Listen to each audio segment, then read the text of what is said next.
Hello friends, આપણે આજે બનાવવાના છીએ બે જ વસ્તુમાંથી એક એવી વસ્તુ કે જોતાં જ ખાવાનું મન થઈ જાય અને ખાવાની મજા જ આવે. તો આપણે એ આવડીએ એક વાટકીના માપથી આપણે એક વાટકીના મેજરમેન્ટ પ્રમાણે આપણે એક વાટકી દાળ અને એક વાટકી ચોખા લઈ લીધા છે. તો તેને આપણે સ્વચ્છ પાણીએ 2 થી 3 વખત ધોઈ લઈશું.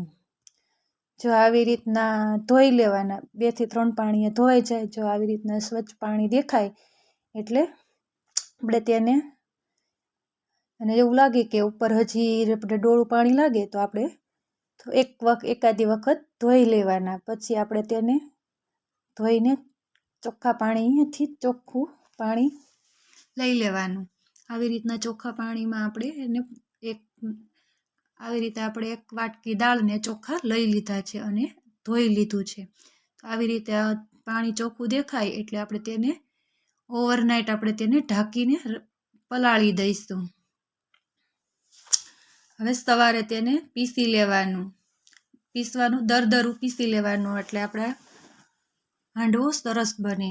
તો હવે આપણે બધા મસાલા લઈ લીધા છે અને આપણે હાંડવા સાથે ખાવા માટે ચટણી પણ લીધી છે અને થોડા મેથીના પાન લીધા છે, થોડી મકાઈ લઈ લીધી છે, 1 ચમચી આદુ મરચાંની પેસ્ટ છે અને 1 કેપ્સિકમ મરચું લઈ લીધું છે, તેની આપણે સ્લાઇડ કરી લીધી છે.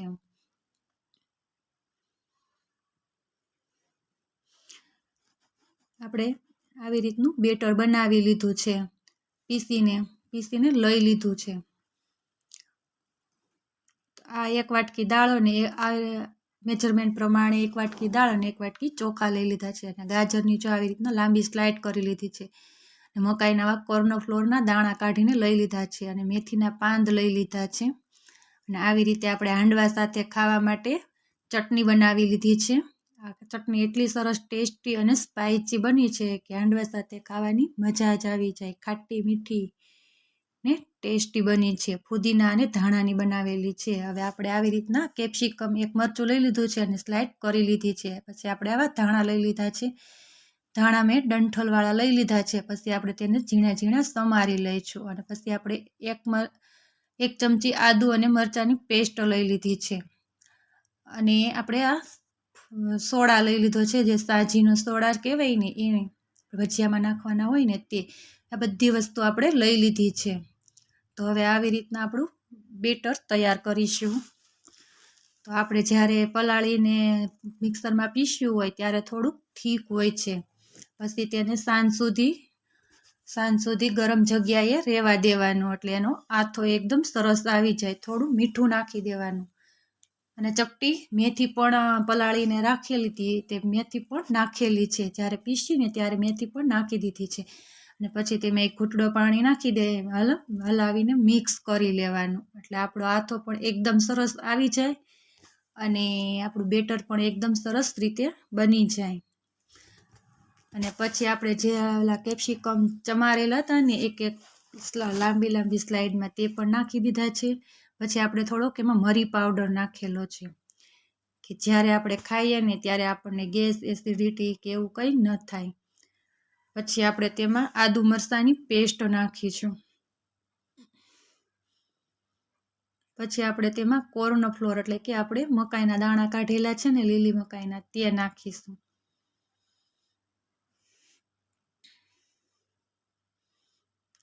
અને તમારી પાસે બેટર વધારે હોય અને આપણે 2 થી 3 દિવસ રાખીને પછી પાછું બનાવવું હોય, ઢોકળા અથવા તો આવી રીતના કોઈ પણ હાંડવો કે કાંઈ પણ વસ્તુ બનાવવી હોય તો તે પણ બનાવી શકાય છે. અને બેટરને 2 થી 3 દિવસ સુધી ફ્રીજમાં સ્ટોર પણ કરી શકાય છે, કંઈ થતું નથી. અને જ્યારે આપણે સોડા નાખીને તેની પહેલાં જ કાઢી લેવાનું. પછી આપણે જ્યારે બનાવવું હોય ને ત્યારે સોડા નાખીને ઢોકળા અથવા તો હાંડવો બનાવી શકાય છે. અને બેટરને આપણે 2 થી 3 કલાક અગાઉ કાઢી લેવાનું. પછી તેમાં સોડા નાખીને તમારે જે કાંઈ ઢોકળા બનાવવા હોય તો એ રીતે બનાવી લેવાનું અને આવી રીતના હાંડવો બનાવવો હોય તો આ બધું મસાલો નાખીને હાંડવો બનાવી લેવાનો. પછી આપણે મેથી અને ધાણા હતા તે સમારી લીધા છે. હવે ગાજરની લાંબી સ્લાઇડ કરેલી હતી તે પણ નાખી દીધી છે.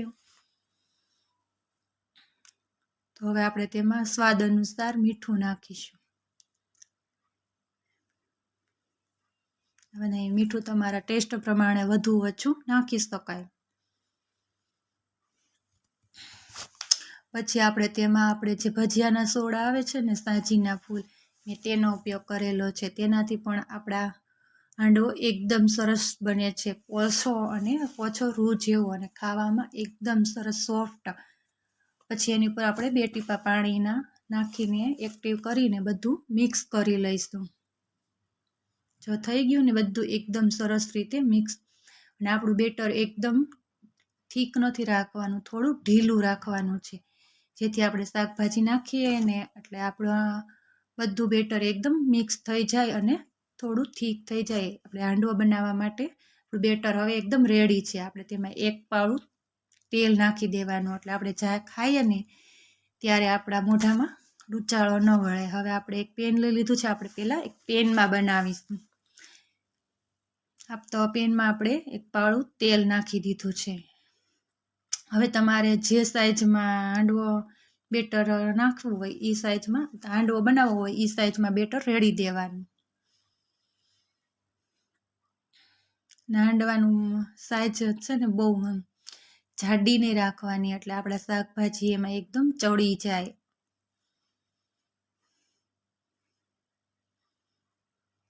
તમને આવી રીતના પેનમાં ફાવે તો પેનમાં બનાવવાનો, કેમ કે પેનમાં છે ને ઉઠલાવવાની થોડીક તકલીફ પડે છે. તો હું તમને ખાલી બતાવું છું. મને પેન કરતાં લોઢીમાં વધારે ફાવે છે, વધારે ગમે છે. આવી રીતના આવી રીતના ડીશ મૂકી દેવાની, એટલે અંદર બધું બફાઈ જાય. ડીશ ના મૂકો ને તો પણ આપણો હાંડવો એકદમ ચડી જાય. આપણે આગળ લોઢીમાં જોઈશું.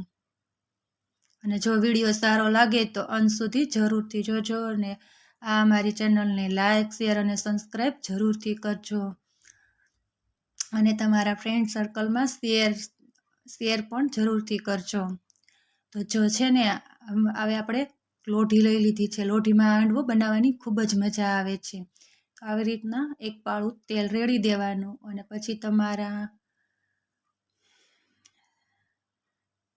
પ્રમાણે, તમારી રીતે, તમારી જે અકોર્ડિંગ સાઈઝ પ્રમાણે આવી રીતના બેટર રેડી દેવાનું.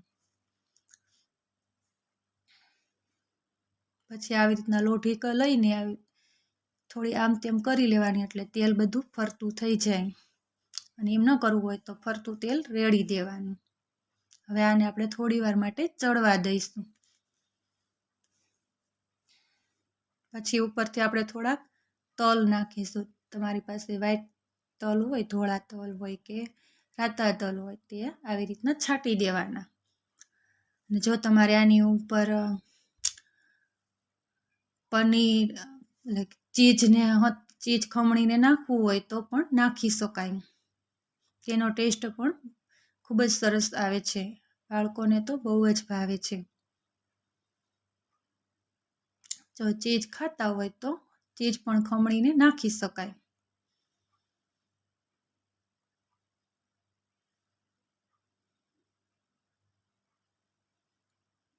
જો એક બાજુ ચડી જાય તો આપણે તેને પલટાવી લેવાનું. નીચે થોડું બ્રાઉન કલર થઈ જાય ત્યારે જ પલટાવવાનું. તમારું જો આવી રીતના બ્રાઉન થઈ જાય ને ત્યારે જ પલટાવવાનું. નહીંતર તમે જો અગાઉથી પલટાવી લેશો તો તમારું હાંડવો તૂટી જશે અને સરખો નહીં બને. જો લોઢીમાં એકદમ સરસ રીતે ફરી જાય છે. જો ચડી ગયું છે ને 2 બાજુ, એક બાજુ પછી ફેરવીને આવી રીતના તેલ રેડીને તેલ લગાવી દેવાનું. પછી એ 2 થી 3 વખત આવી રીતના ઉલટ પુલટ શેકી લેવાનું.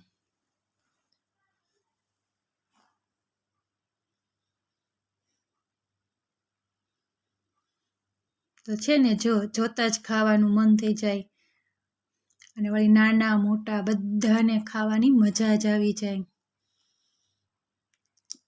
એવું લાગે તો જરા ચેક કરી લેવાનું. આમ તો બધું ચડી જ જાય છે આટલી વારમાં. અને જો તમારે આવી રીતના ઢાંકી દેવું હોય તો ઢાંકીને થોડી વાર માટે રહેવા દેવાનું.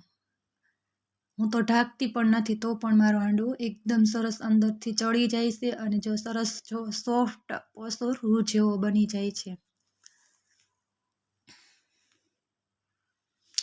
આ હાંડવો તો એટલો સરસ ખાવાની મજા આવે છે કે આપણે પુડલા ખાઈએ ને તો પુડલા કરતાં પણ બહુ સરસ લાગે છે.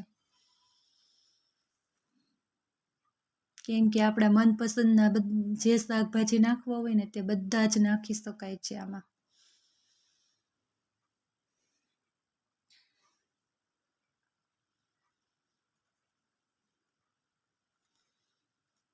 જો મેં તમને એક નહીં પણ 2 થી 3 હાંડવો બનાવીને બતાવેલા છે.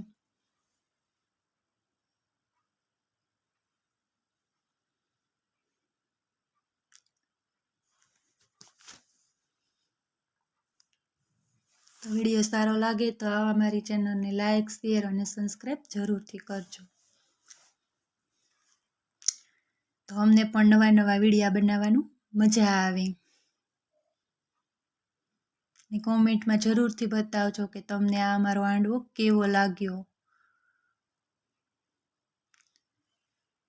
ને સહેલો લાગ્યો કે અઘરો લાગ્યો.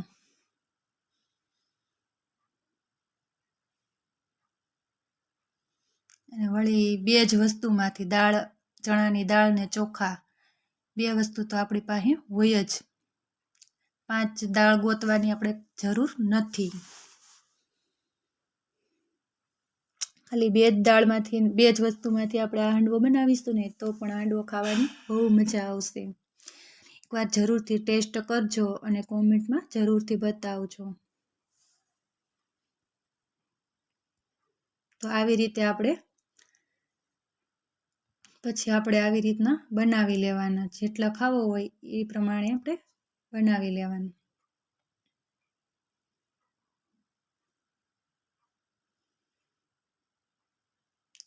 દાંત ન હોય ને તે પણ આ વસ્તુ ખાઈ શકે છે. બાળકોને લંચ બોક્સમાં આપીએ ને તો બાળકોને પણ ખાવાની મજા જ આવી જાય છે.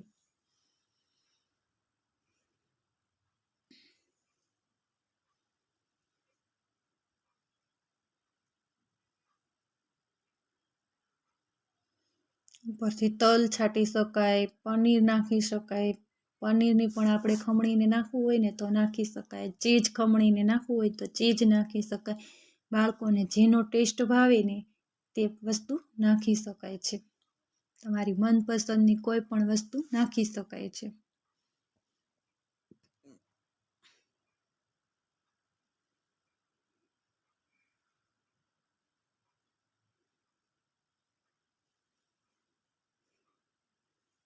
પછી આપણે તેની ચટણી સાથે ખાઈએ, સોસ સાથે ખાઈએ કે દહીંમાં જીરું અને મીઠું નાખીને ખાઈએ, તેલ ને ચટણી સાથે ખાઈએ તો ખાવાની મજા જ આવી જાય.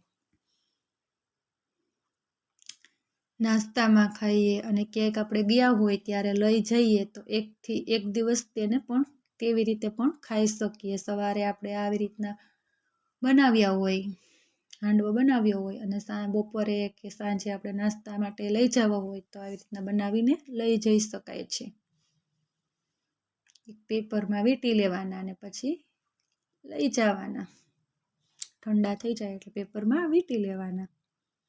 તો આને આપણે નાસ્તાના રૂપે પણ ખાઈ શકાય છે. આપણે ખાવાની મજા આવી જાય છે.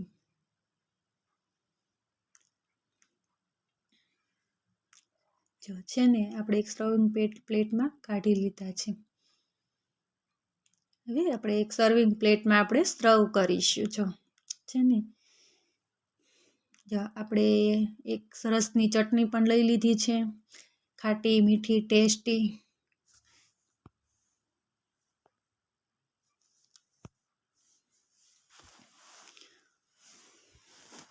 સાથે આપણે દહીં લઈ લીધું છે, ખાટું મીઠું, અને પછી તેમાં આપણે જીરું અને મીઠું પણ નાખેલું છે.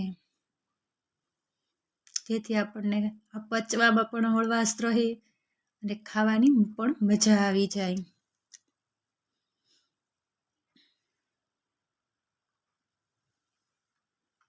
અને આ દહીં પણ એકદમ દેશનું છે એટલે એકદમ મસ્ત થીક અને સરસ છે. તો આવી રીતના જો આપણો હાંડવો છે ને જો એકદમ પોચો અને એકદમ સરસ, જોતાં જ ખાવાનું મન થઈ જાય.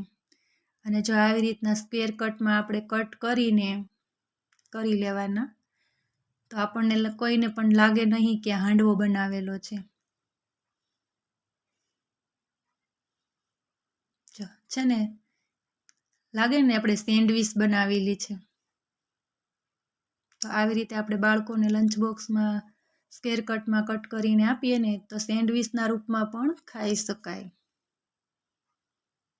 આવી સેન્ડવીચ તો ક્યારેય નહીં જોયું. બાળકોને એમ કહો કે આપણે સેન્ડવીચ બનાવી છે, તો પણ લંચ બોક્સમાં લઈ જાય છે. અને જો ફરતું ચડી પણ ગયું છે એકદમ બધું, અને પોચો પણ એકદમ રૂ જેવો થયો છે. ને આપણે એની સાથે આપણે ફુદીના ને ધાણાની મરચાં, આદુ, લસણ, ચપટી શેકેલું જીરું બધું નાખીને ચટણી બનાવેલી છે. થોડું દહીં નાખેલું છે, લીંબુ નથી નાખ્યું. પછી દહીં જીરુંની મીઠુંની દહીં ને જીરું મીઠું છે, તે પણ આપણે હાંડવા સાથે ખાઈ શકાય છે. તો પણ આપણો હાંડવો ખાવામાં બહુ જ ટેસ્ટી લાગે છે. જો છે ને